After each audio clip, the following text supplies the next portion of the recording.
Are you having fun? Yeah. Good. How many of you know a lot about astrology, or are you minimal? Because I want to know how. So is it minimal? Okay. Little? Because I want to know how to frame this, because I can get far out and then everyone looks at me like they don't know what's going on. Okay. All right. So today I decided to talk about welcoming the sun, because the sun in astrology is one of the main things that we look at. If you think about it, everybody basically knows their sun sign. And in astrology, the sun means our consciousness. It means leadership. It's our core, but it's not. It can mean like the soul's truth in some way or the other. But the reason that I said welcoming the sun is because from spring equinox all the way until Samhain, until that last festival of the year, until the sun, the moon, it will become the moon times. That's when the sun is at peak. And that's when you notice everybody's out. Everybody's trying to do things they're trying to have fun and go out. So that's one part of the sun. The sun encourages us to move and act and be ourselves, right? So that is the main reason behind welcoming the sun. Now, the funny thing about Beltane is when the sun is at 15 degrees, so from each month we have the sun going from 0 degrees to 29 degrees each month. And it goes into a new season, like Aries season, Taurus season, Gemini season, right? Now, at 15 degrees, when the sun is at its midpoint, that's going to be 15 degrees, and that's what Beltane is. So our ancestors honored everything based on astrology, and they followed astrology. So Beltane is known as the traditional time. It's not as accurate right now because times have changed. But usually the sun is at 15 degrees when we celebrate this, this part of the year. So what can you guys tell me about what Beltane is about? Celebrating spring, new beginnings, Yes. Yes. So celebrating the sun, fertility, and spring. So when the sun is in Taurus, like it is right now, that's when things grow the most. That is all about where the sun is now. When you think of a Taurus, you're going to say that I had one person tell me today that sun in Taurus people are very stubborn. To some point, that can be very true because we need to be stubborn, right? Because we need those roots to grow. So that's what Beltane is. It's helping us, encouraging us to grow those roots. And today, there is a new moon in Taurus, which makes this day so important. So we're setting our foundations right now. It's kind of like opportunity is right around the corner. Now, with the spring equinox, when it was first the time of the sun, because when we first have the spring equinox, that is the beginning of the time of the sun, right? So we had all of these eclipses happening. We had all of these retrogrades. How did you guys like those retrogrades? No? They weren't that good? But now we have that new moon in Taurus, so it's going to be really important, even in astrology, is to set those intentions today. Like if you can, it already happened at 1:30, but it's still strong.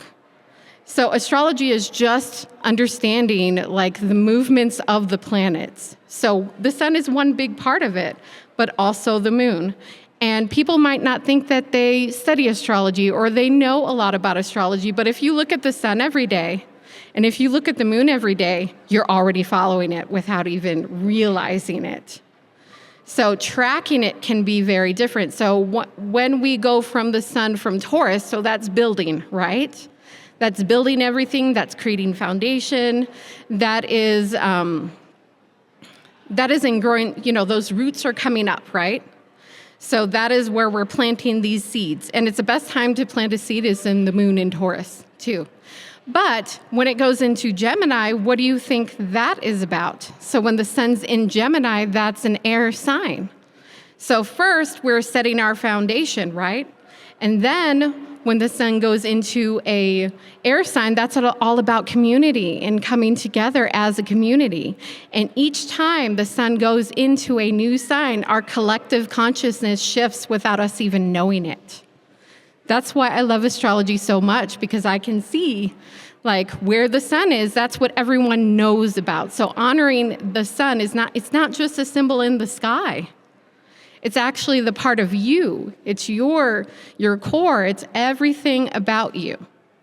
So looking at the sun is also acknowledging a part of you within the soul. Because do you guys know about Carl Jung? Any of you? Okay. So I read, I believe it was Archetypal Astrology. And he says that, you know how the coral reef system is? How it helps the ocean flow? So he called the planets our coral reef system. So everything that is above is below, and so above, so below, and so below above. And that's what astrologers mainly say, because we are tuning into energies that we can't even recognize yet. So I think it's beautiful.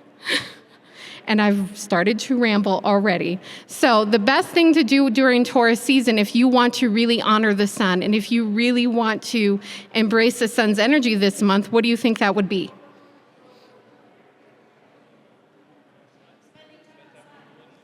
Yes. Spending time outside, that's awesome. Yes. Planting your seeds, your intentions. It's a good time to look at where you are right now and where you want to go. Like, it's Taurus season. What you're doing this season will stick, right? It stays with you. It's stubborn. So pay attention to that. So what do you want this month? You want a flourishing business? Put those seeds in to grow.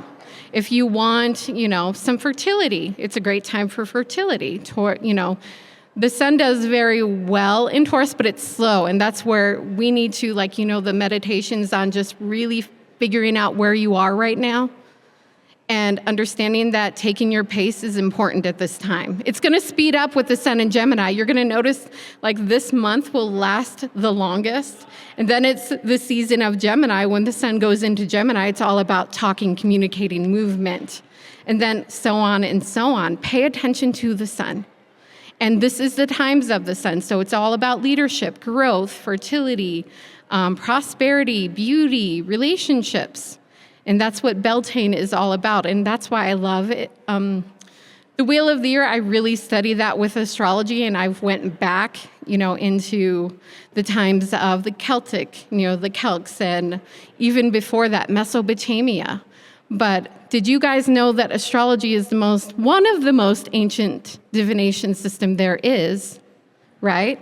There is geomancy, there is astrology, and then from astrology, that's where we have the pyramids. That's where we have tarot. That's where we have, I don't need tarot cards to read you guys. I can look at your chart, and I can kind of look at where everything is. So astrology is more than the sun and the moon, but it's a good time, it's a good place to start. So if you don't understand anything about it, I would encourage you to not follow the pop astrology of saying a Scorpio is toxic, or this is my favorite one, a Sagittarius is promiscuous. Because all of these stereotypes, I want you to get them out of your head. They're not real. Because astrology is a language, right? And I'm just going off the kilter here. I'm going back to the sun. So I want to hear from the audience, all right? So how many of you guys are Taurus? Happy solar returns, guys. So understanding when the sun is at this point, your life is all about stability, foundation, growth, understanding what's mundane, right? So when you look at the sun in each sign, like Gemini, you're very analytical. When it's in Cancer, you're not just going to be emotional because the sun is your truth. It's like you're going to be able to be compassionate with people, but the moon is more about your emotions. So when it goes to Leo, the sun does the best in Leo. That's all about creativity. That's summer solstice.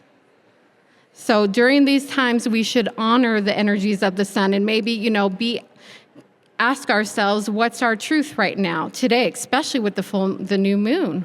Like, what is it that we want out of the season or this cycle of spring? What do we want to bring in?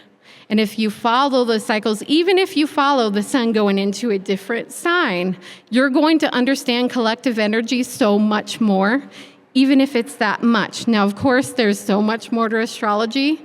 There's the moon, there's Mercury, there's Venus, there's all of these signs planets that you want to pay attention to. But honoring the sun is it's kind of the most apparent things that we all see. Do we have questions so far? Yes.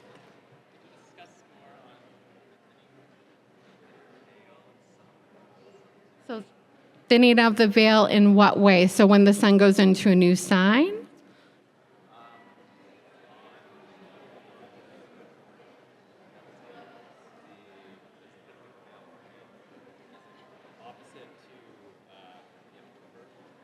It is definitely opposite to, so he was asking about, should we talk about the thinning of the veil from Beltane, and it's opposite of, Taurus is opposite of Scorpio, so you're right about that.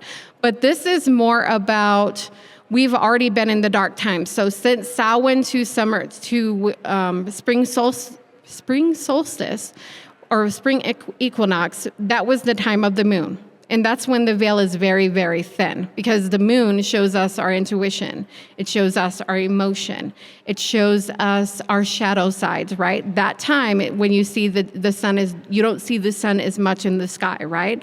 That's one part of where the veil is very thin. But when you have the sun in Taurus, this is more about awakening what you want from that subconscious, if that makes sense, because you want to bring that into reality. So Samhain is all about an emotional energy. It's a water sign. But when it comes to the sun being in Taurus, that's something that we see and we feel. So with the thinning of the veil, you become aware of the things that you want to change or your traumas. So it becomes apparent into the physical rather than the emotional. So it's a good question. So that was really good. You made me think for a moment. Okay, any more? I'm astrology guru here, so I can answer all your questions. I just didn't write a thing out for you, and I was planning for this to be 30 minutes because I just wanted you to understand the energies of the sun and how to recognize that every day. Now, there can be some ways that you can honor it a little bit more. Sunstone is really good. If you're not, if you say, look, this is a good thing that I get with a lot of people, they say they're a Gemini, right? And they don't feel like a Gemini. Well, there's many reasons for that, but if you really want to awaken that sun sign, you want to wear sunstone because that's living your sun. A lot of people won't think that I'm a Sagittarius, but wearing things that are related to the sun can actually help you. So that's one thing that I thought was really helpful. Okay. Yes. Yeah.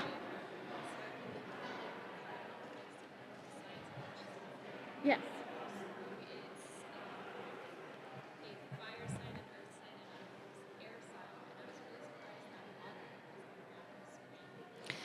That's a very good point, but it's kind of like the planets work all together, right? So the summer solstice is Cancer season. That's when the sun goes into Cancer. And what is Cancer about? It's about the home. It's about protecting the home. So yeah, that is not a confusing question because I did notice that because, spring is all about feeling happy and getting out. But that's also the sun being at its highest point and you're able to live out your goals. You're able to do more outside and that's still happiness. So emotion is related to the moon a lot, but the sun being in these signs will help grow that. And then with summer solstice, it's very interesting how the sun's in Cancer because that is a water sign. It's kind of like what I just said. It's like we're building up to that with this season. It's a time to grow and to come together, and then it's the time of the home and the family and protection and all of those things. So yes, that's a very good point.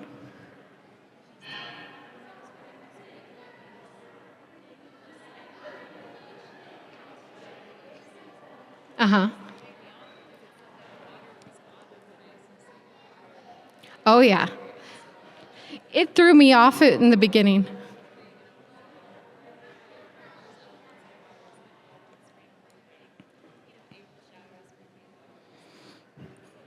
That's valid. But usually, like with a Scorpio, you would think it's winter and it's not, you see? But that's the end of fall. So right now, we're in a point where the sun has cardinal, fixed and mutable, right? Right now, we're in a fixed sign. But then when it goes into a mutable sign, that's when you see fluidity. Right now, it's all about things being stagnant so they can grow. That's why it's so important to set your intentions right now. Maybe schedules would be good for the summer and what you want to do. And then cardinal is to act, and that would be the spring equinox. So that's all about initiation. And then if you look into like the sun, like the cardinal mutable, look at if they're feminine or masculine. Taurus is feminine. So it is about nurturing and growth. Yeah. Yes.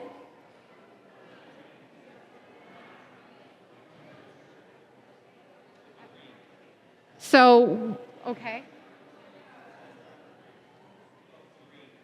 So that is called, like if you go into more advanced astrology, that would look into the decans. So each sign is separated, which is basically 30 degrees. You would be in your second decan, so that adds more to your sign. So if you're a Taurus, that would be Taurus. After Taurus is Virgo. So you'd be the Virgo decan in your sun sign.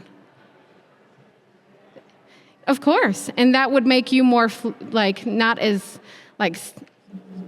stuck in your ways. You're always trying to change, but you want to change things and make them a little bit better and better, but you still need that foundation. Yep. Okay. Yes. I don't know if this is right with any of you, but it is related to an astrology question that I've always had. So I was born 8 weeks premature, and so though I'm born as an Aquarius, I didn't have the pull with the gravitational pull from the other orbital bodies for the 8 weeks prior to another Aquarius at the same time. Does that change my sign? Unfortunately, it doesn't change your sign because I have 2 premature kiddos as well, and one was due to be born in Gemini season and one was in Taurus, right? But you go by the time of your birth. That's why it's so important. So the time of your birth is kind of what astrologers say that your soul comes into your body. And that 12th house, so if your 12th house is busy, that can show why you were born earlier, if there is something that had to happen to help you. So that's an excellent question because that's something that I researched in the beginning as well. So you guys are on point. Yes.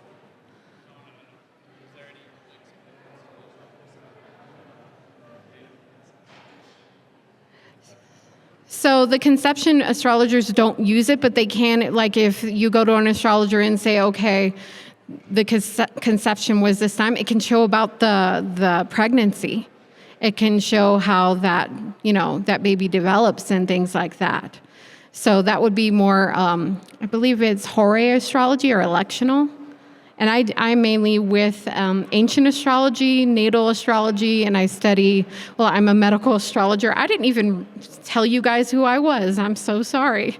But I'm a Hellenistic astrologer and I mix that with modern. And then I do medical astrology, sidereal, everything. I've been doing this for over 10 years, and I'm constantly studying. And my name is Tabitha, and I'm with Tabitha's Astro Divinations on Facebook. So if you do want to follow that, I write tons of astrology information on there. So every day I'm always putting something new up to teach someone, because the thing that I've set a kind of, I don't know, my nemesis is pop astrology. I don't like pop astrology. I don't like the stereotypes of what, if you're a Sagittarius, you're only a Sagittarius and you can't go beyond that, or all Sagittarius are the same, or all Cancers are the same. We're all different based on our birth time, place, and day. And if we move, that changes our chart a little. Or if we get into a relationship, let me give you an example. Vlad is a Gemini. I am a Sagittarius. He has a lot of air. That can fit in your chart in a relationship. Like he activates your air. Or different people can activate different parts of your chart.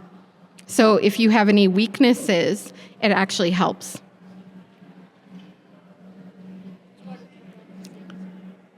If we're both the same sign, we still have like our Mars placement. We have like all of the planets have a sign. So all the way from the sun to Pluto, we have a sign. So you just have to look at that. And that's called relationship astrology. And okay, so a lot of people ask me, I'm a Cancer sun and he's a Leo sun. Are we compatible? No, it's not you can't look at that. You want to look at your Venus placement because Venus is the planet of love. Your sun is a part of it, but you have to actually look at 5 planets to see the compatibility with relationships. I got excited there. Yeah, so astrology is more like it's something that we have been given a gift from our ancestors. Our ancestors were people outside studying where the sun was. There were people writing this down in Mesopotamia in the Egyptian times. They studied every movement of the stars and the planets, and they wrote that down and how it happened on Earth. And they made a connection. That's been lost, and I'm trying to bring that back. Yes. What is it? So medical astrology is the planets so I look at, each planet has a connection to a part of your body. And each sign shows a system. So let me give you an example. The sun is related to your heart. Scorpio is related to the reproductive system. And then you just break it down more and more. And then there's houses. So each house rules a different thing in your chart. So I would look at health houses and things like that. It's basically taking astrology and looking into your health and then connecting that to herbs to help. But I have to always say that you always have to trust a doctor more than me. I can only give the information. Yes. Okay, so for the 5 planets, you still want to look at the sun. You want to look at Mercury. You want to look at Mars. Mars is big and Venus is really big, okay? Those are really big. Then you want to look at Mercury, Mars, the moon. And then you really want to look at Saturn to see where there needs to be some type of boundary put, okay? And then there's an asteroid that you'd want to look at. That would be Pallas Athena and Juno. So those are things you want to look at compatibility. Of course. Anyone else? Okay, well, I want to thank you for being here. If you do want to know more about astrology, follow Tabitha's Astro Divinations. I put tons of info for you on there. If you have any questions, I'm here until 7. Thank you for listening to me about my spiel on astrology, and you guys have an amazing Beltane.